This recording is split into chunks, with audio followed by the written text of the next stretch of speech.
Il-kondizzjonijiet illegali fuq il-post tax-xogħol għal mejjiet ta' care workers imqasmin f'Mater Dei fir-residenza tal-anzjani San Vincenz u f'Caring Grek.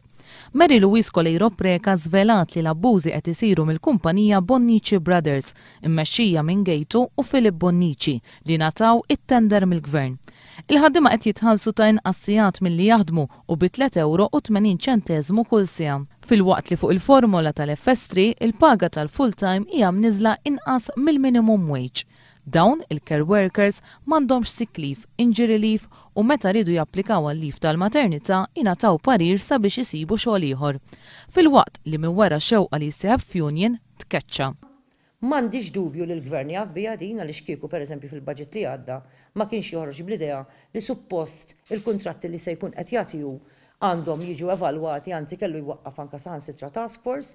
Il-kellim ewlieni laburista Michael Farrugia tkellem fuq każ velat minn One News dwar sfruttament ta' infermiera Pakistani.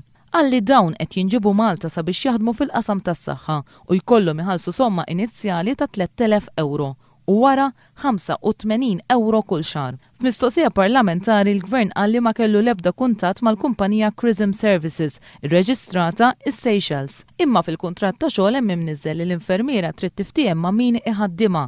F'dan il-każ il-Gvern sabiex is-somma tinqata' direttament mill-paga u titpoġġa fil-kont ta' Chrism Services. Jekk joħroġ fil-fatt illi d-dipartiment kien ikkuntattjat jew minn nurses jew mill-aġent u kellna di risposta parlamentari, allura ma jibqa' l-ebda pożizzjoni oħra illi niġi buċċi minn quddiem u ngħid lill-Ministru isma' inti mhux denta postok bħala membru parlamentari, inti allura żgwidajt il-Kamra u allura mi jiżgwida l-Kamra għandu il-pożizzjoni tiegħu tkun terġa' tiġi marbla u anka jekk għandux jibqa' anka bħala Ministru, eventwalment jekk hux anka bħala membru parlamentari.